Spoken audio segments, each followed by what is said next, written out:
One part of the edTPA that you will need to complete is giving students feedback on the assessment that you administer them. Where is this section?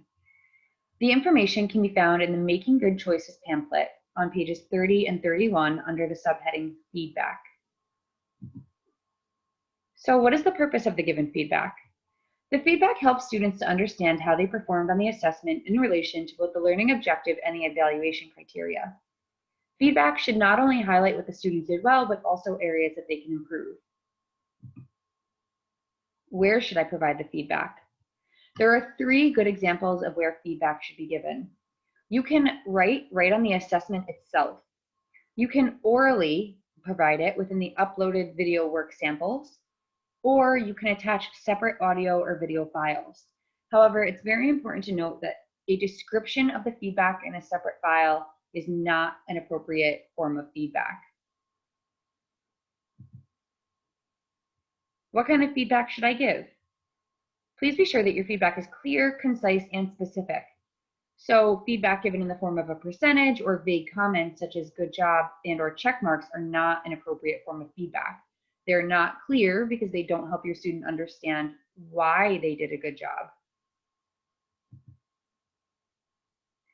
What kind of feedback should I give? Phrases such as effective word choice and well-supported conclusion are appropriate forms of feedback and help a student understand why they did well. When giving feedback for areas that require improvement, be sure to provide students with targeted and specific feedback to help them improve.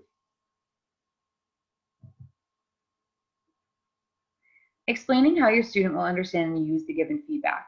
There's a section in the edTPA where you'll need to justify your feedback and show how the student is going to benefit from it. Ideally, feedback should address common themes across all student work, but also that specific student's work. So you need to keep in mind other students as you're providing feedback. Also, keep in mind upcoming lessons, activities, and assessments when you're working on your feedback. Could your feedback help a student with the upcoming work? There should be thought process and planning behind the feedback.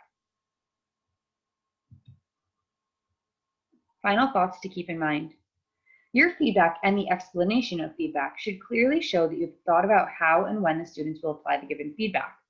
Like I mentioned in the last slide, keep in mind upcoming lessons, assessments, or activities and how that feedback may help them with those.